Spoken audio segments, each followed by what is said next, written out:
Hi everyone, I'm James Haskell and this is the Yes, No, Maybe podcast. Are we rolling? Oh fuck. My bad.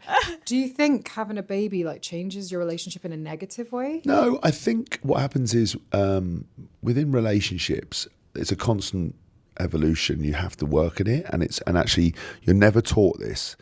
One thing they should teach you in school is how to fill out a tax return, how to apply for your passport, and how to speak to the opposite sex, because we're talking two completely different languages the entire time. I've done loads of therapy myself. I did couples therapy a number of times with some amazing people, and men and women are genuinely speaking completely polar opposite languages, and it's one is very practical for the most part, and you do obviously get, these are broad brushstrokes, not definitive, but one is very practical, one is very emotional. And so when you're talking to a partner, for example, you're talking to a woman and she says, we never do this anymore, you never do this, or something outlandish it might be, it's not what you're saying, it's what you're feeling.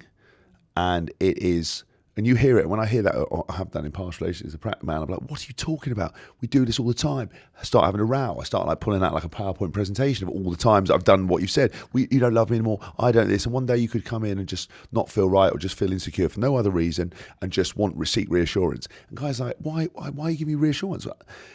But what you're saying is when a woman switches from her feminine energy to a masculine energy, and it's like she doesn't feel seen, she doesn't feel heard, she doesn't feel recognised, doesn't feel safe, doesn't feel secure, just a little bit lost, just wants that reassurance. Men hearing something completely different. So as soon as you listen to that and then hear, actually, this is what I'm hearing, it's amazing. All you can do is have a conversation. Do you believe it's the man's job to kind of change to... Yeah, I'm really a firm believer, and I had a row with someone about this the other day, that you have to manage everybody in your life, because everybody has their limitations. And if you're self-aware enough to know yourself and go, look, I get triggered or fucked off if this happens, I would like to think my partner that would stay with me would go, I see when I do that, I'm going to upset him, I probably won't do that, or I'll speak to him in a certain way. So for example, if you want me to do something, there's probably two ways of doing it. You could come in and go, babe, it'd be amazing, I'd love for you to just go and do that and book me dinner. I'd be like, sweet. If you come in and go, look, you haven't done that and that, you're not going to do this, you never do this, we haven't been here for this. The whole mood. And by the end of it, you're like, what are you talking about? But people don't see the effect, the words they have and the understanding, and they just keep bludgeoning the same path instead of learning their partner and managing it. And I think with relationships, having a kid is another dynamic who, for the most part, the man's life doesn't change initially. The woman's body changes, her commitment to a child changes, her emotional state, the hormonal profile takes ages to reset back. You have all this kind of different tension. If you haven't put the work in a relationship, it will strain you. You're tired. So I think it's not a solution to a broken relationship ever. By the way, people are like, run out of time and run out of things to do and go, Let's we'll have a baby. kids. That'll fix it. It won't. It'll literally, it's like putting petrol in a bonfire. It's just going to blow up in your face. I think it can also be very enlightening and amazing, but kids are hard work, and anyone who pretends different is bullshitting. And also, I used to think there was like a parents' club that would they go, you should have kids, you'll love it. And as soon as you have them, they're like, you've all got kids now, go and tell the next person, because they're amazing, but they're challenging. But then there's a moment where my daughter comes in and she sits and goes, Daddy, I love you. You're my best friend. I'm like, I'm welling up all the time, and that for me is amazing. But obviously it's all contextual. But I think if you've lived a life, and had and experienced things, kids can be the greatest thing you've ever done, because ultimately that's what we're put on earth to do. But equally, it's not better than anything else. It's very different, and it teaches you about love that you don't actually understand now. Like, if you have a love in relationships, it's fine. I've had maybe 4 or 5 partners that I've really loved. Each one of them I love differently when I look back at it now, in different ways. And then you have your daughter and you're like, oh shit, that's love. That's like primal. You just don't understand it. You do anything for them. It's visceral. And then you go, okay, so love is then very different in relationships and stuff. And it just changes your outlook on life. So your kids are challenging in a relationship, but they're also amazing. And like anything in life, hard work, bit of suffering is how you get what you want. And like kids are hard work, they're suffering at times, but ultimately it's part of life and the journey. If you want easy life, then you're never going to get it in anyway, really. But how does having children shape your career? Are you still as driven as you always were? Or does it make you more driven because you've got to provide for them? Or does it mean that you've got less time to focus? Because you're doing 100 different things. I think routine is really important to me. When I was a player, I was basically institutionalized. I was like one of those animals you see like it can't be let out in the wild because it doesn't know what to do. Like I went to all boys boarding school, all boys public school, straight into professional sport. I was around 36 lads every year for 18 and a half years really, and then I retired. So I wouldn't have come out of it the most rounded individual. And I think so I kind of came out. Obviously, then I've had a child. I've been very motivated about working, and I think I always had a routine. And when I retired, I lost a routine for a while. And I found it my bit discombobulating. I didn't really know what I was doing, and I had to then rebuild my day around training, diet, discipline, work, and now I've got to have my daughter, and she's the number one priority in that. I'm separated from my partner. She's a brilliant co-parent. I have my daughter 50% of the time, or 48% of the time, whatever it is. And I've always been a hands-on dad. From day 3, I was doing night feeds. I've taken her on holiday on my own. I just do everything. I don't care. I'm not challenged by any of it. I love it. She comes and stays with me twice a week, and then the following week 4 days a week, and we just rotate like that all the time. And I love it, but you have to be smart. Like I've got Monday, Tuesday, Wednesdays to do all my work, to fit all of it in, and then Thursday, Friday with my daughter, or Thursday to Sunday with my daughter, I don't want to be picking up my phone. Now it's sometimes she's at nursery, so there's a few hours to be able to work, but I don't want to be a dad on my phone. And it's hard because the DJing, the music, the podcasting, the afternoon speaking, all of it stuff requires your input. We've got production all the time, all the time, and you can't, unfortunately, not do it. So I find that part hard, but I'm more driven than ever to be successful because I'm separated, and I've got to provide for my daughter.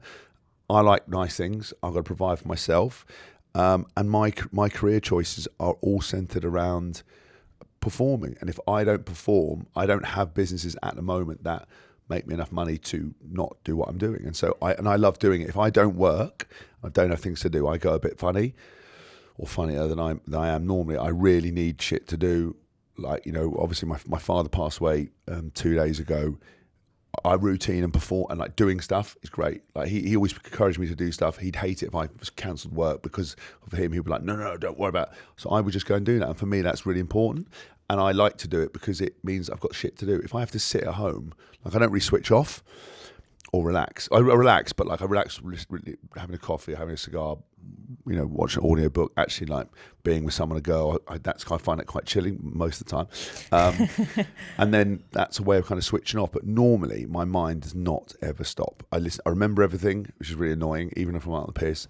I don't really forget stuff. I hear what people are saying. Even if I don't look like I'm listening, I am listening. It's really disconcerting because girls think I'm not, and they'll come and go, "You weren't listening." I'm like, "Yeah, I was." Da da da da. And like, right, fuck you. I literally feel like I'm like you. I'm looking at myself. Like in terms of work, like everything you're saying is how I do life as well. It's your Aries, Isn't it crazy? Because Anna says to me all the time, she's like, you don't stop, switch off, you don't stop. I'm like, we've got this to do, this to do, this to do, this to do. We need to do this. If I'm not working, it's not happening. If I'm not performing, it's not happening.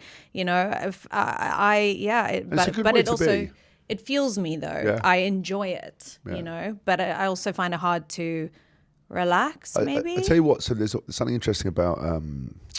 People talk about it's your recipe for success. So if you look at successful people, more often than not, they've got a recipe that got them there. So for my recipe for success was never being fulfilled, really, always wanting more, always thinking I could be better, always looking at myself and going, being self-aware, going, I know exactly what I'm like. How can I go and achieve, and reaching out to people to be better? But in a sporting context, that was great. But it did mean that I was once 17, started my career, and suddenly I was 35. Hadn't really celebrated a lot of the moments because I always wanted more. I was never happy with what I'd done, and it's great. But it pushed me on to where I was successful, and I apply the same thing to all the areas I do outside of rugby. The problem is if you don't address your recipe for success, so it could be to show a parent who didn't believe in you, fuck you, I'm going to do it, or it could be resentment, or it could be fighting against the world. If you don't just over time, it eats you alive. And then you suddenly are never fulfilled and you're never happy.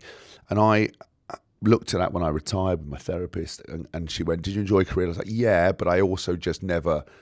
I walk off a game, someone's you've won man of the match, the Heineken Cup, and I was like, "Yeah, but I missed a couple of tackles." And next time, always seeing the what you didn't do. Yes, all the time. And but which drove you on to be more successful. And so what I do now is I try to celebrate all those little bits and pieces. Like even if my first time one of my tracks was played on radio, I got a bottle of champagne. I sat in it. I sat in the moment and appreciated it. And I think with switching off, that is really hard for me to do. I don't do it very well.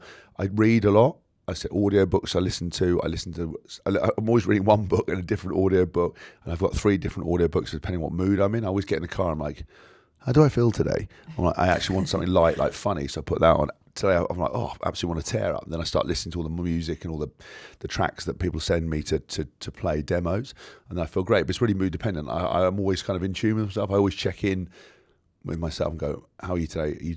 Are you doing what you said, everything you said you're going to do, or are you just bullshitting everyone? I'm like, no, I'm eating well, I'm looking after myself, because my dad gave me one great piece of advice was you can lie to everyone else, but you can't lie to yourself. And in a world of social media where everything is image driven, you can say what you want, you can pretend to be who you are, you can fucking say you're eating all the food and doing Ozempic, you can do whatever you want, but only you know. And actually that moment when you put your phone down, and you reach over and turn the light off before bed is when you sit there and you're like, everything comes to you and you're like, say for example you had a drink problem and you're hiding it, that moment you got a drink problem, all these kind of things. So it's that's one of the things I love about you, is that you are yourself. You're an open book. You are probably one of the most authentic people I've met, especially at the Firehouse, for sure. I just try to always be, I think if you met me today, I want to be the same person I met you in 10 years, but I say, like, treat you right, be respectful. Like I meet so many people, I sometimes forget people's names, but I remember stuff. But I would never want to be any different. Like, you're not going to catch me, even if I had a bad day. I'd still, even if I was like being moody with someone, I saw it, I'd break out of it because I'd be like, oh my God, how are you? I just want to be authentic, and that's what I mean by that. But it's not for everyone. So my life would be a lot easier if I was more contrived, tried to be way cooler, but also how boring. Well, that's what I mean. Yeah. It's like, and that's not who you are. So no, 100%. It's but you have incredible self-awareness. Is that therapy, probably? Yeah, I tried to have it. It is weird. I tried to have it, but it's a rare thing. And like, for example, people, my ex or people would say you don't, but I think when you're close to you, it wouldn't be, if you're a bit crass and loud like I am, a lot of the time you people think, oh, you wouldn't say that on purpose. It's like, I was on holiday with my lads for my 40th in Ibiza, and we're all sitting around, and I was like, we were talking so much crap to each other like the entire time, and I'd say something, my mates would gasp, and I was like, lads, it hasn't come out my mouth by mistake. I was like winking, I was like, it's funny, I know I'm doing it. So there's a bit of that when sometimes people don't realise it, but I self-awareness, I watch how my body language, if I walk into a room and some men tighten up, some people go, oh God, and then, like I was out last night and I got talking to a girl, and we were chatting away and had this really interesting conversation. I was really honest about some stuff and whatever. And she went and told my friend, she was like, I did not think he was going to be like that. I had this complete preconception. I'd heard all the stuff about him. We had a really nice conversation. Could you tell him it was really nice? And she came back and told me, I was like, oh, shut the fuck up and stop taking the piss. And she went, no, it really was. And I think as long as you can be yourself without being, contrived and saying what you think people want to hear. Like, I would never try to date a girl by like promising them the world. I just wouldn't. I'd rather be very honest and then make a decision without me like going, I know mates who just used to date one and say, I think I love you. And you'd be like, oh my God, really? And then do whatever and then sleep with them and then be like, oh, actually, I don't love you. It's like, why do you do that? Why are you going around doing that? We all know why they're doing it. Well, yeah. Come on, let's be honest. But I mean, I just don't think, my life hasn't got to that point where I need to do stuff like that. Going back to your dad, thank you for coming on. That's I mean, right. It was 2 days ago. How much of an influence has he made on your life? Do you know what? He was the biggest influence on my life, really. He was a massive driving factor for everything I did. He was an incredible dad. He came to every game. He supported me. He was amazingly hardworking. Like, he also turns out to be a hoarder. Like, fucking hasn't thrown anything away in 40 years. And he basically, my mum and him had been paying to have this storage unit. And I said to him, you've got to throw shit away. If you haven't used it in a year, get it out. I'm a big believer in that. What kind of stuff? Oh my God. I mean, he's framed everything I've ever done. Oh, that's cool. But everything. Like, it's like, so England shirts, but like every English shirt, medals, like even my, like my invite I got that probably takes up the entire storage that's just for that. Then all the office stuff from the like offices and shirt, like old bar, like just piles of stuff. So I started going through it. I got through 250 boxes, and most of it was shit. And I was like, Dad, you've been storing it, but. So he has his downfall in terms of the hoarding thing, but in terms of me, he drove me 100% to be the person I am today. Like, I actually not ordinarily that. I wasn't that very confident as a kid. I would be loud, but I didn't have a lot of confidence in myself. I had to do loads of therapy. I was really hard on myself. I'm still hard on myself now. I lacked a bit of self-confidence. I had to keep working. I don't like criticism very well, and I think. People go, oh, you don't care what people think. It's like, no, everyone's programmed to hear that. And I was particularly bad at it. And my dad was great, but he was also quite critical. So when you have a mum who basically, I could just ask her any day of the week and she's like, you're amazing. It's like, thanks, Mum. You played amazing. It's like, Mum, I missed like 5 tackles. Like, you know what you're talking about. That's a mum's job. Yeah, but my dad would be critical. And so I think when you have that, it affected me. But he also would be like, son, push me to do things, push me to do my first DJ gig, push me when I was like 17 to do a first like after dinner thing, which I didn't want to do. I was like, I can't speak in front of people. I haven't done anything. All this stuff, was always like, give it a go. He taught me those things about kind of, you can lie to everyone else, but you can't lie to yourself. And just what you put in is what you get out, really. And if you want, he was so hard working. Like in this storage unit, we'd run some businesses together, and he tried some stuff that hadn't come off, but the work he put in. Like just the amount of papers and documents that he'd written and stuff and care and attention, everything neatly filed. It's insane how hard he did all that stuff. So I'm eternally grateful for him because he was great. I mean, he worked a lot of time when I was in my childhood. Like he worked really hard because he had to provide. Like my parents were never wealthy in the sense that they couldn't ever stop working. They basically buried themselves trying to put me and my brother through public school. Because it's just astronomical, and they chose to do that. And I don't think at the start of term they didn't know where the money was going to come, but they always got it in some way, and that basically followed them all the way through. And I think that it was a choice they did for us. So he provided for everything, and my mum said he was the most generous man to her. You could partly if she was a bad woman, she could have absolutely fleeced him because he was so lovely. So look, I'm really grateful for him because he just always always just drove me to be my best, and I can't thank him enough for that, really. Your parents, are they still together? Yeah, 45 years marriage, which is these days divorce rate's 52%. Like they look. I think when you're a kid, I blame Disney for a lot of stuff, right? Okay. Bear with me on this, because Disney teaches you that if you're in trouble, someone's going to come and help you, and if they do come and help you, you are going to. They're going to give you a kiss, and you're going to find a Prince Charming, and you live happily ever after. And you don't argue, and when you sing, songbirds come and land on you and shit, and woodland animals, and life's really fucking easy, and it's absolutely great, right? They never go 6 months down the line when Cinderella's put a bit of timber on because she ain't training anymore because she's got a prince. Prince is out too late with the lads, won't come home. They're not spending any time together. Shit gets real. He hasn't paid the wood fire bill. He's struggling at work, right? She's drinking too much. Right, house is full of fucking bird shit because she keeps singing. The birds keep coming in. It's not her. It's apparently not her job to clear it up, and it's all kicking off. Right, you don't show you that, do you? And they basically teach you that it just should be serenity and love in a relationship, but it's not. If we just ascertained at the start of this, people are speaking different languages. If you don't work in a relationship and put the time in and effort and genuinely have to consistently revisit stuff all the time and go, okay, like I said, managing. I had a friend, this person I was arguing with, was like, I don't manage anyone. I went, yeah. And that's why you just soldier through life, bludgeoning yourself, doing the same thing. You're basically doing the same thing and expecting a different answer, which is the definition of insanity. If you treat your partner the same way and they lose their mind the same way, you're just going to blow it out. You have to listen. You have to learn. You have to communicate. You have to keep the spark. You have to keep, looking after yourselves. You have to be flirty. But people say that, wooing each other. Sex starts fucking the day of the morning of if you're going to do it. texting, message, how are you? Check, you're beautiful. It's just a whole thing you have to do. That's foreplay. That's the foreplay before you even get into the foreplay, and all that kind of stuff you have to manage. But Disney doesn't do that, and it means that there's a whole generation of people walking around thinking you don't argue. I did, and I thought my first girlfriend had an argument. I was like, right, that's it. Yeah, we're done. We're done. I was like 17. I was like, we're done. And she went, what do you mean? I said, well, we argue. We don't get on. And she was like, but everyone argues. But I hadn't seen my parents argue.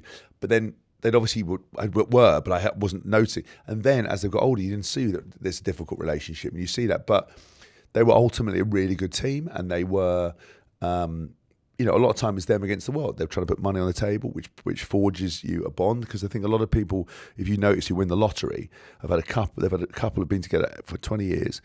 They've been united in putting money and food on the table and the trials and tribulations. They win 20 million, suddenly money isn't a problem, and they have to actually sit in their relationship, realise the only thing that was uniting us was the fucking grind to put the money on the table. Was the struggle. Yeah. And they all split up. Because suddenly, one of the driving factors for most people's lives, which is money on food on the table, wasn't a problem anymore. And it's really weird. It happens all the time. And they go off and split up because they're suddenly like, we haven't actually spent any time together, and fuck, we don't like each other. So I think the relationship stuff is really tricky. But I dare blame Disney because they're just living a lie. I like it. Actually, I liked it when they did in Frozen, where that guy, I can't remember what their name was, he asked her to marry him, and it was like the guy turned out to be an absolute shitbag. Oh yeah, the prince or the whatever his name is, it was a shitbag. It didn't work out. It wasn't happily ever after. Yeah. And then the other guy was like, "Whoa, I'm not going to get." You got engaged on the first date. Yeah. You're mental, and it was much more. It was like that is a much more realistic thing, and I think if you notice, they're now changing that perception in the movies. It's much more realistic as opposed to, I mean, they have to. They can't just keep, giving everyone this fantasy, which, and then you grow up, you leave school, and you realize life is actually a million times harder and a struggle. And good stuff happens to bad people, bad stuff happens to good people, and that's it. But what is you were talking about like people's driving factor. Yeah. What is yours? Well, my two favourite words are paid invoice. My driving factor is I've always had a burning desire to live. Again, something my dad said to me was always embrace and maximise every opportunity. I'm not religious.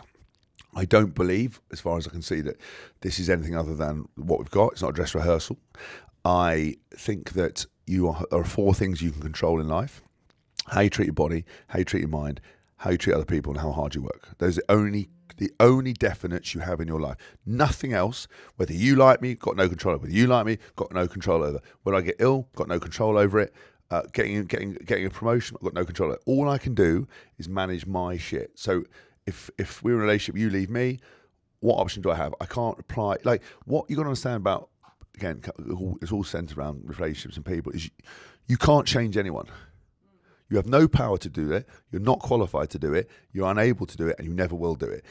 It's hard enough to change yourself, right? So when anybody always looking outwards and pointing outwards, and I see it all the time in relationship breakups and whatever, if you're pointing fingers at people and go, you do this, you've already lost. You are not so perfect. Take responsibility for yourself. You need to look at your shit, because even if you think you're the best things, I guarantee you there's stuff that in your control that you can work on. And when times get really hard, like for example with my dad, I can't bring him back to life. I can't make that situation better. I can't make my mum stop hurting. But what I can do is in my control is I can support, I can take on the paperwork, I can deal with a legal case, I can manage this, I can, look after myself. I know for my own benefit, I can train, I can eat properly, I can be responsible, and suddenly I've got 20 things to be getting on with. Yeah. And that for me is really important. But most people don't have that. Most people spiral. Yeah. So how do you stop yourself? Did you ever have a point in your life where you did spiral? Yeah, of course. But I think what happens with the therapy, and this is really interesting about mental health, is it's a great buzzword at the moment. I think we're more aware of it than ever. I think that there's a massive disconnect between talking and people actually taking action. I think people just are talking about it and doing fuck all about it. I think people are hiding behind it. I think people are self-diagnosing all the time. I think they're using the internet to self-diagnose. I think a lot of people are just soft and need to sharpen up, essentially. There are a lot of people out there that are benefiting from it. And I think that if you have a mental health issue, so if you have anxiety or depression or whatever, you're never not going to have that.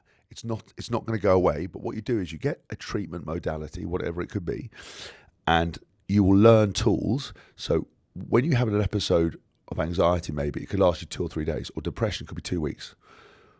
Might then get down to a week, and then it's suddenly 3 days, and then it's a day, and then it's an hour, and then it's 10 minutes, and then suddenly you're so attuned because you put the work in, you recognise when something's happening, and you manage it. That is mental health.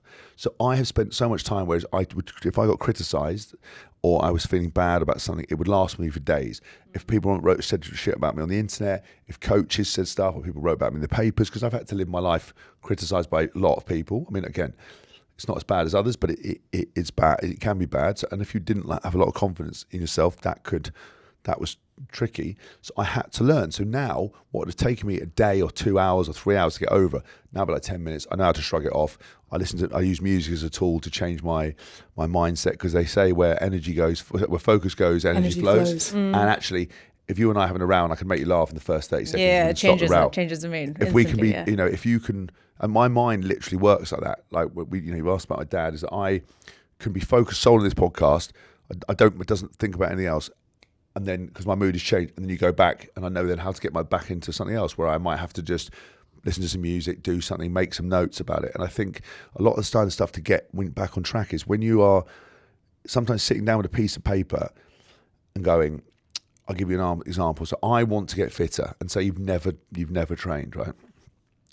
You can write what is in my control. So for under body, you would be, to get fitter would be, go and get a training plan, go and find an online coach, go and take some class-based training, go and sign up to your gym, right, this is 4 things straight away. Under diet, nutrition, go and learn about carbohydrates and fats, use YouTube, go maybe look at some recipes, maybe get a nutritionist, go online, look at some, there's 4 things. What does getting fitter mean? Well, it probably means better sleep. What's your bedroom like? What's your mattress like? What's your temperature like? What's your hydration like? What's your phone hygiene like? That's suddenly 5 things. You go to supplements. What should I do? Should I get blood tests? I've suddenly give you 30 things that if you did some of them, you are already closer to being fitter, even if you don't understand how you're going to get there. And it just means it's very incremental. And when shit is spiraling out of control and all around you is falling apart, if you go back to basics, and it's as simple as put one foot in the other, is what can I do today that I didn't do yesterday? And it could be one thing. Like, it could just be the fact you sat down and wrote down what are your problems. Like, if you break up with someone, you're heartbroken, sit down with, like, what was good about this relationship and what was shit, and look at it in black and white, because you can't hide behind it. You can't just go, because your mind plays tricks and makes you think that, it's the best thing ever. We always remember the good shit. And then you get back into a relationship like, oh God, that wasn't, I've forgotten all about that. And I think it could be with health stuff. It's like when you have surgery as an injury, you're like, this is your career over, or season over. What can I control? How do I body? Can I do self-development? Maybe I can do an online course while I'm recovering. How can I help make the wound best? Elevate the foot, ice, you could take peptides, supplementation, nutrition. There's suddenly all those things in control, but people just give up. I don't know how to do it. I just don't know how to do it. You haven't thought about it, because you're looking at, as long as you in life can say, it's possible for me to do it. So if I said, it's possible for me to get fit in shape, that's true. It's very easy for me to say that. If I said, is it possible for me to run the London Marathon the way my body is? I don't know. It's possible for me to do it. Is it possible for me to win the Tour de France? No. So when Adidas says impossible is nothing, there is some shit you cannot do. Yeah. It's impossible for me to be an astronaut. It's not impossible for me to go into space, but it's impossible to be an astronaut. So as long as a goal you can say it's possible, but you don't know how to get there, you can then come back to stage 1 and make it down, and you will then find a plan. And otherwise, it's overwhelming. Completely. 1 week, 2 weeks, and suddenly, halfway, you're like 3 months down the line, you're like way closer. And then you can get fitter, but it might just be what you need to do today. Buy a pair of decent trainers. Stop drinking wine at breakfast. Yeah. That's a good start. Yeah. Going back to self-diagnosis, does it frustrate you as a person with ADHD? I'm a fellow neurodivergent here, so I feel you. Not ADHD, but does it frustrate you that everybody just blames attention span as having ADHD? Yeah, because first of all, I got diagnosed when I was 8, right?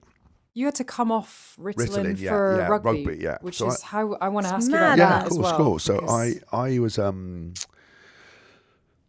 was wasn't a stupid kid, but I probably everything was like could concentrate more, can be disruptive, really good when he's engaged, obviously intelligent, and it, that's the same thing my parents tried, bless them, and my mum. So, some parents let stuff slide from anything from like, had a problem with my ears or whatever it was, a walking fun, whatever. My mum got it sorted. She was like, I'm just going to do everything. I'm not going to accept no for an answer. And so I think she was worried I couldn't concentrate at school. I was obviously a bit dyslexic, and I was not struggling, but I think they thought I could do more. So they then went and took me to a psychologist at I can't remember where it was, somewhere in Berkshire, and I did like 3 sessions with this Indian lady, and she, I always remember drawing during the things. I don't know why, like Rain Man, like, and she basically said, you've got attention deficit disorder, right, without the hyperactive part of it. And she goes, we're going to put you on Ritalin. You take, I think, 5 pills a day or whatever it is. So I will up the dosage. And I took them, and I don't remember it doing anything. Like, I don't remember feeling zoned out. Yeah. I think as a byproduct of it, it taught me to be able to concentrate and be able to sit down and do stuff, to the point now where, I've written 6 books. I fucking can sit for hours writing. Sometimes I forget to eat. It's actually got harder now with smartphones and the distractions and everything else. Like, I can't have, if I'm going to do a task, I just have my emails. And I do my emails. I don't go between emails, WhatsApp, because you just lose yourself. Yeah. And you go, fuck me, I've been doing 10 minutes. I've not done anything I'm supposed to do. So I do all my emails and I block it off my diary. Then I do all my WhatsApps. Then I'll do my social media. I don't do it's actually a really smart way of doing it, because otherwise you just especially when you're doing 10,000 things. It's not a good idea. So I use notes a lot. So anyway, I had this thing, and I never told anyone about it. Only the school knew, the teacher knew. Never told my friends. Never told anyone. Were you embarrassed about it? I just didn't. I'd never done what it was. It was just a bit of a weird thing. I was on medication. People saw me taking pills, but didn't. So they probably weren't really talking about it. No, it wasn't. Back then. We never talked about it for 20 Yeah. years. So I was 20, 25. No. So I would say, till I was 30, 33, 32. I had never heard anybody else talk about ADHD or ADD anywhere. Not in the public. Not in a demeanour. I had no idea. And then suddenly, there's an explosion overnight. Every fucker has got ADHD. If I meet one more person in the day that goes, oh, I'm a bit ditzy, I've forgotten what I'm doing, I can think of so many ideas, it's my superpower. You're like, what are you talking about? Everybody is ditzy. Everybody forgets what they're doing. People walk into rooms, everybody's scatterbrained. Very few people that can stay on focus. So I then just rolled my eyes about it, because I'm also like, do you know what? You've got ADHD. So you've got ADHD. What are you doing about it? Nothing. Well, then shut up. It doesn't mean it's not. If you've got something, that's the first step, is a diagnosis. What are you doing to manage it? If you're not doing anything to manage it, then what's the point of you telling me? Because I took Ritalin, I did it. I learned to concentrate. They took it off because it's basically a performance-enhancing drug, because it's an amphetamine, essentially. Yeah. That's why some people who've got ADHD, if they do cocaine or amphetamine, it like makes them more clear, as opposed to normal people taking it, they're like really chatting shit. Sometimes it can be like very sort of mind-opening. And so they're taking the amphetamines or whatever it is, and I couldn't take it, and I stopped. And then I never heard about it again, but I had learned to concentrate. Did you feel an effect of coming off it? Nah, I'd learned to concentrate. I'd been on it for so long. I could do it, and I could zone in. And it's actually incredible that it helped you do that. Yeah, and that's why I can do. The problem is that I find it hard, because I speak quite fast, and I know what you're going to say, not before you say it, but halfway through a conversation, someone's going, I'm like, and I'm like, you've told me this before. I remember, yeah, and I find it hard. I'm like, just shut the fuck up. I know what you're going to say. Or you don't know what I'm going to say. And then I say it like, okay, you didn't know what I was going to say. My mind works quite quickly. It allows me to do loads of different things. It does have a destructive side to it. It can Impulsivity? Be impulsive, really impulsive. Yeah, really impulsive. Bit destructive. Extremist. Yeah, it's someone tried to say it has a sexual thing to it as well. Like, you can be a bit promiscuous, or you can be like that. Obviously, I wouldn't know anything about that, but obviously not. But the destructive bit is you just are very impulsive. But I find it frustrating, because everybody wants to talk about it, but nobody wants to do anything about it. And I find it very frustrating. Everybody's telling me they've got it, and it's like, look, I'm sure you have, but what are you doing about it? Well, nothing. And then I'm just like, it's pointless, really. It sounds like you want people to take action, and this idea of no one's coming to save you. Yes. You know, I'm a big believer in that. Yeah. I think I've only really learned that probably in the last 10 years. It's hard though as well. Look, contextually as well, because look, we're three middle class people. Well, you're South African, so I don't know, but like in a hotel room in London, talking big abstract ideas contextually. You know, there are people all over the place that can't do that. But in our context, in people that we know, and for the majority of the bracket of people, they are in charge of their own destiny. Nobody is coming to save you, and if you want to do things, you can, and it could only be incremental. And sometimes the way out is so difficult, but there is always a better. But better for me would be very different than better for them. But there is contextually something they could do better, and I think that it is challenging. But I just hope that people take that responsibility, because you can. They just don't know how to, or aren't prepared to do it, and that's the biggest thing. That's why you see with health and fitness and stuff, is that some people do as they're told and they get the results. Some people put the work in at school, they get the results. Some people do the work in life, do your job, turn up, work hard, put the hours in, do what you're supposed to do, and are successful, and they don't mind suffering, and they don't mind working out our hours, and they don't mind being tired. These people are the ones that make success. The ones who sit there complaining, blaming everyone else, they don't. And there's no surprise to it. It's not because life's unfair. It's not because the government.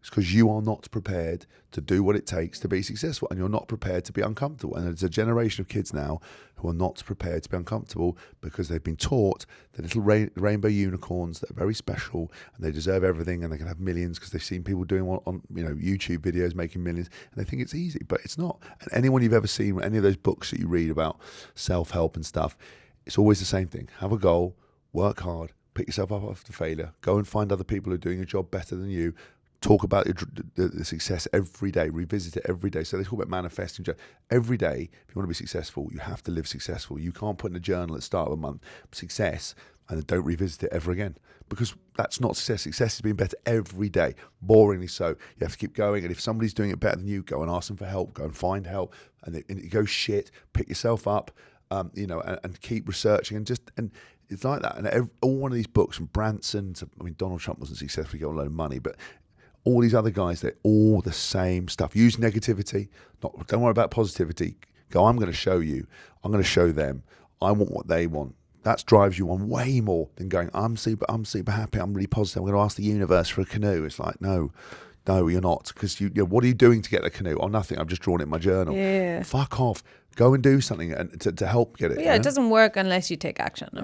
You can manifest all you want and sit there and picture the mansion and the car and the whole thing, but if you're not going out to actually get it, it's not going to happen. And you look at, I want that mansion every day, and that should be a goal. And why'd you do that? So you go out and you go, right, what am I doing to get what that? Are the steps? What are the steps every day? Not just talking about it, what are the steps? And suddenly they say you make your own luck, and the universe will give it to you. Well, no, you're just putting yourself in the best position for that to happen.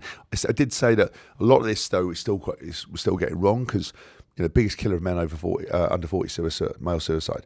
So all this talk is not really doing anything. And so there's got to be a big disconnect. A lot of these charities that are raising money, they're raising money for awareness, but they're not really changing the fundamentals that men are killing themselves for. And it's three reasons. It's the kids, overseeing the kids, and court system and access and separation and that.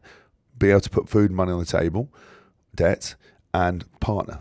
I'm not blaming women, I'm just saying that's what they feel they've got no choice, and they can't provide, or they can't see their kids, or they're not being allowed to see their kids, or someone's weaponized the kids, and their partners is driven them up the wall, and they don't feel like they can talk about it, and they don't feel like there's the sanctity of being able to communicate, and it's one side for and that's it.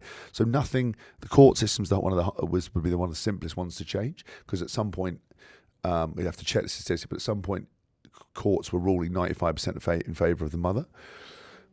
So you're telling me that 95% of the time the mother was better than the even statistically that's impossible. Like, there's good men out there wanting to see the kids. Yeah. There's a lot of bad men and a lot of shit-houses, and mostly, and more often than not, men have left, have done something. I do agree with that, but there's still a thing that needs to change. And that, if you feel like it's that one-sided, guys, I've said to my ex-partner, you never weaponize a kid because it's not them.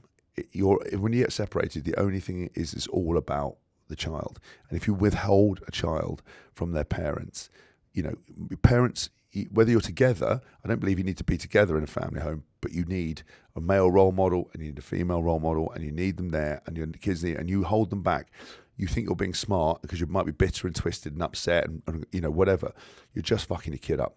And that's what they don't see until it's too late. And and also, or you indoctrinate the kid. Like, I'd never say, and I say nothing other than every time I'm with my daughter, I love you, Mum. We love you. Mummy's one of the cleverest, strongest women I know. She's here. She's this, because I never wanted to think anything different. And I think that, I come from 2 divorced families, so I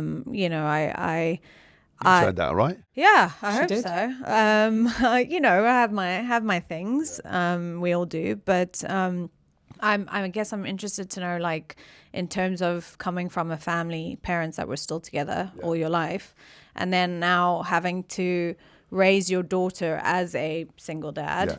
What does that look like? Because at the end of the day, even having perfect parents, there's no such thing as perfect parents.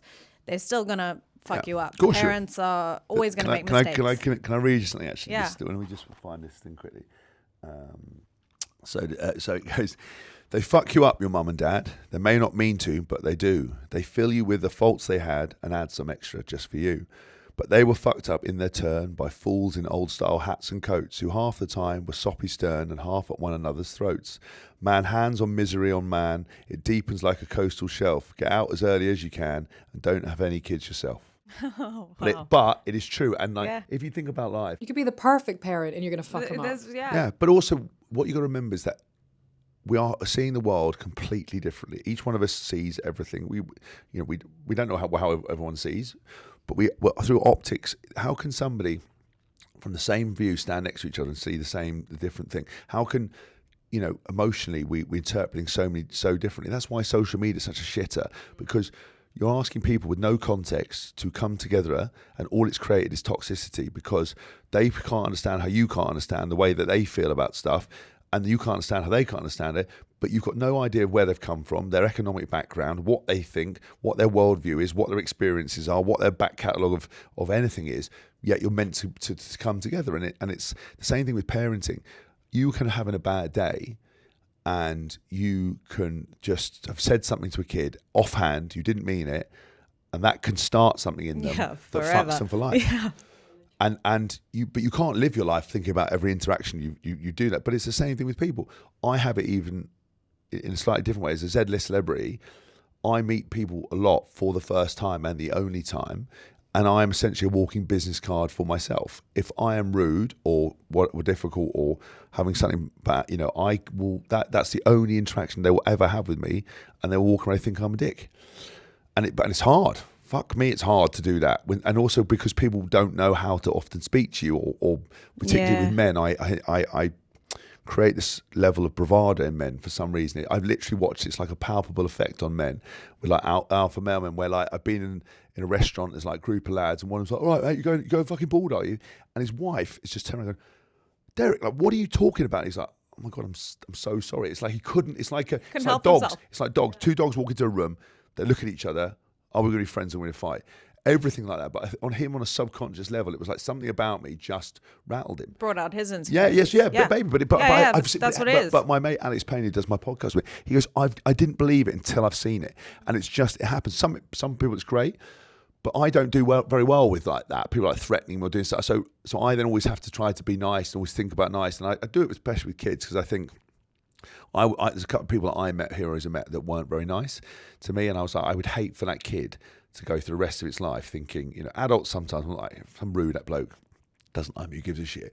But I would always put extra time into the kids, because you don't. They'll want always them to, remember it. Yeah, and that's well. the And thing. they'll grow up and they'll say, "Oh, I met my hero," James. And it could affect them, But so I do think you can't live your life like that. But you get great parents, you get a crack addict kid, you get awful parents, you get a Nobel Prize winner. There's no rhyme or reason to it. You can only ever try to do your best how you feel, but being separated is difficult because it's difficult, but easier, to have a family. But we co-parent. We try to do things together. It's not always easy, but we try to do things together. We communicate and put Bodhi first. And I don't know anything else about having a family together. So I'm not sure, but all I can do is make sure that she's loved. Her mum's great. She's an incredible mum, and I knew she would be. And so we just do what we do. And the thing is, the divorce rate is, as I said, 52%. So we are not the only people out there in the same situation. So you've got to learn. But in my family, I don't know anything else about that. But I just want to make sure that as long as I think she feels safe, and as she gets older, understanding why daddy lives in one house and mummy lives in the other house, but we are able to do things that are both special and she both feels safe. That's all I want for her. Really. Kids are incredibly mature, a lot of the time, not always, but a lot of the time in situations like this. And as you grow up, you start to see, oh, okay, I get it. Maybe it wouldn't have been better if they were still together because, I think that's the truth. You realize and you say, okay, it's actually a better situation having mum and dad separated. It's life. It's life. So what music do you listen to shift your mood? So I have an ever-changing thing, because once you listen to a song too many times, it loses that emotive effect. So I disagree. Do you really? So I had to do maybe 30 games a season. So if I had to prepare and listen to that music, do you listen to it as you're going on? Did you listen to it as you were going on the pitch? No, I listened to it when so as soon as I got. Well, basically, the reason I started getting therapy in the first place was to consistently prepare for consecutive games, because you can do one game on emotion. Like you could do one performance on emotion. If you have to do it all the time, sometimes you're gonna be tired. Sometimes you have a row with your partner. Sometimes you'll be sad. Sometimes you'll be injured. Sometimes the meeting will be critical. How do you change your mindset? So as soon as I got on the bus, I put my headphones on and I had a curated playlist. When it first started, it was things like Coldplay and The Wanted and Michael Jackson and all this kind of stuff. By the time I finished my career, it was all dance music. It was all sort of house and tech house, into techno before I went onto the stage. But if I listened to a song, after a while, it just lost its effect, or it just didn't motivate me anymore, because you were seeing it as a motivation tool. So what you'd have to do is then get a new playlist. Now, if I come back to some of those songs, they'll be great. But some of them you listen to so many times, it just doesn't have that effect. It's like, I'm trying to think, it's like nicotine. It's like nicotine. Like if you smoke one cigarette, you just build up resistance to it. And so I would have to change it. So at the moment now, I know there's 4 or 5 tracks that or just in the car, like dance music tracks, I have an absolute vibe to. And basically, either new, because I'm listening to so much new music, I'm always having to download music and buy music or whatever. There's a few songs that I would just put on and just start having it. And you're like, everything's sun shining. You're like, okay, I'm back in my mode. Yeah. We were talking about this. You being an actor, you've got your song that you listen to when you've got to do an emotional scene that just sets you. But it does. I agree. It does. You do build up resistance to it. You've got to find something. I need to find something else and then come back to it. Yeah. And it's like you give it a bit of space and time, and then suddenly you listen to the words more again. Yeah. And I think it's interesting as well. I think girls listen to lyrics. It's not exclusive, but most partners I've listened to lyrics. Like my ex loves Taylor Swift, knows all the words, that everything gets emotional. Just about I can hear it.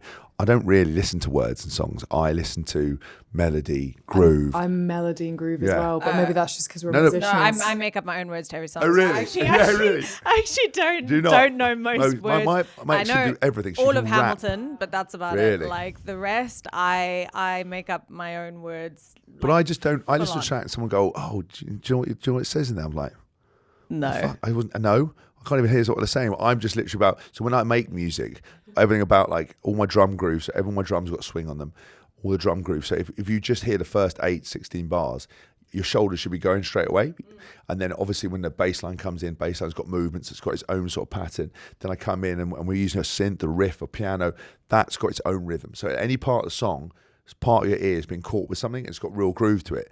And I like rhythmic stuff. Like I don't like off.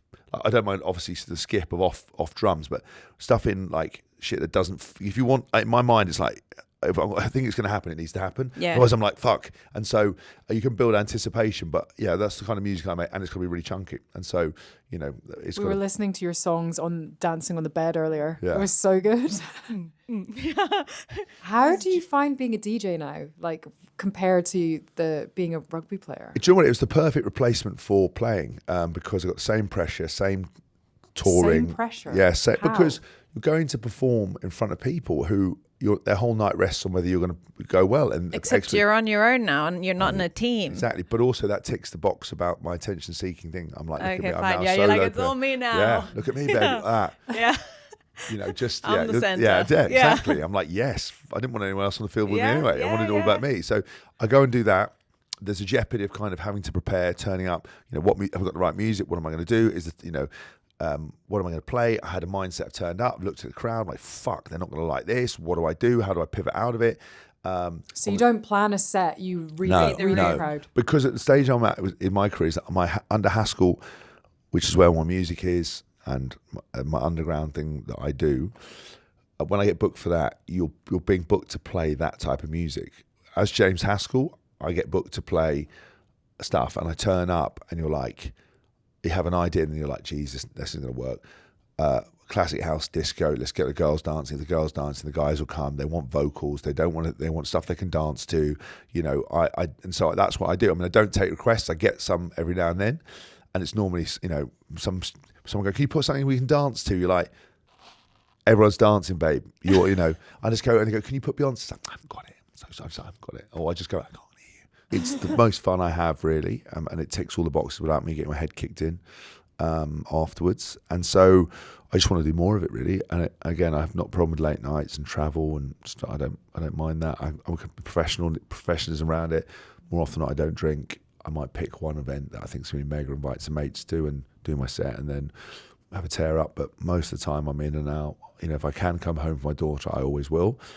So if I can wake up for her, or you know, say I've had to have childcare, I'll always try and drive back. I mean, I did it the other day.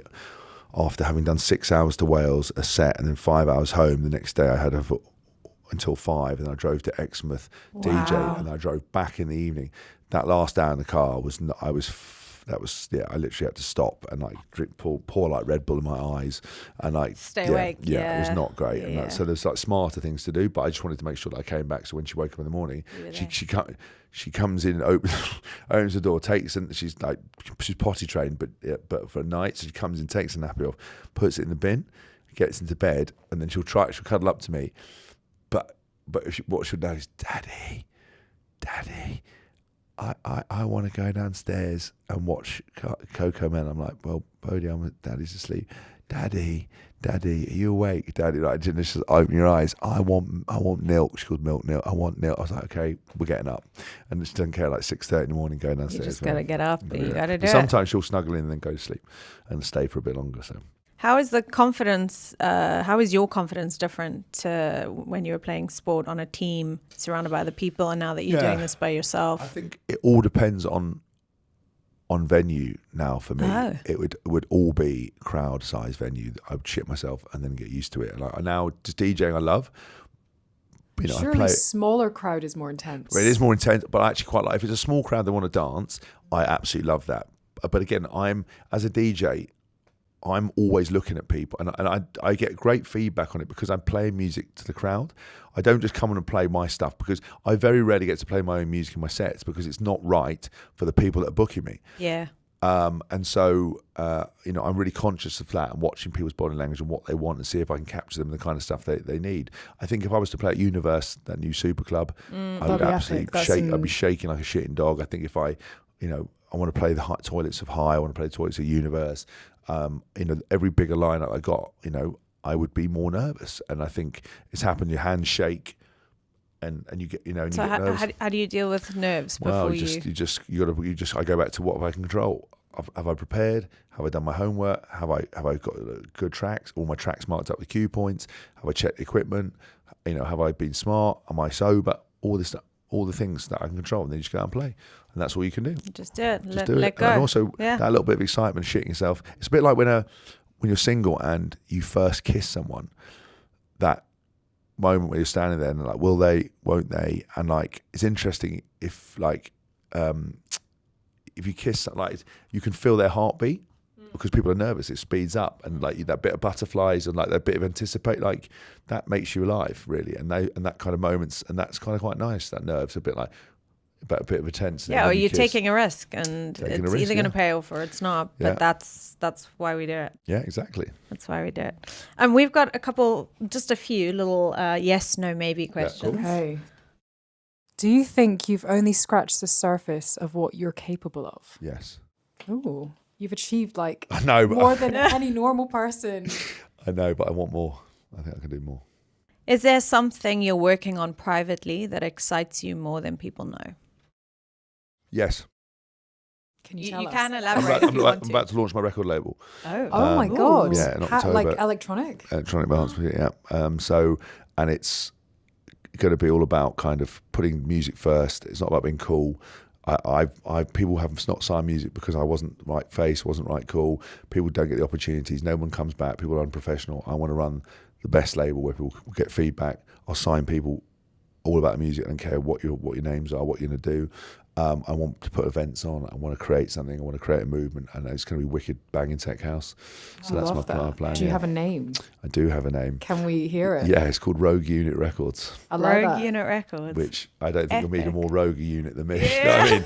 So it kind of fits. That's amazing. Also, don't discriminate age. I mean, electronic music is not too bad. Well, I would never say. I don't age. I know. Listen, all the things where people look down their nose, cool is a perception. I have it doesn't matter to me. I don't give a shit about it. If I listen to track and I love it and it's wicked, we'll put it out. When you play Universe, We're Coming. Yeah, 100%. I want to be at the front. Is it my turn? Oh, okay. Would you ever let someone control the playlist at your own party? Yeah, I could do that. I'm happy with that. I've got some mates in my circle, like my ex Chloe. Great musical taste, choice, knows way more about music than I do. Loves her 90s hip hop, can sing the lyrics to every song ever that she's ever listened to. It's ridiculous. That's cool. A guy called Jason Tracy's a good mate of mine. You guys know Jason. J Trey, unbelievable musical ear. Every time I was DJ, he's like, "Do you know, Hask, what would go with that song is this song?" I'm like, "Jesus, how do you think of that?" Play goes, "I told you, it did, didn't it? Listen, just enjoy the song. Let me DJ, Hask. Let me." That's what he said. But he's good accent. Yeah. Who would you back to back with if you could with any DJ? Carl Cox. Nice. Yeah. Nice choice. And last but not least, based on World Cup trophies, who would you say is the best team in the world? It's got to be South Africa. Yeah. You wanted that. She was. I love South Africa. I have to put that. I love South Africa. Yeah, I'm a big fan. I think they are the best team in the world. I think they're amazing. Yeah, I know I'm sort of a bit more neutral. I just like the best teams to win. Well, I just like a good game and stuff. South Africa. Well, you heard it here, folks. Yeah. Do you have a favorite player apart from yourself?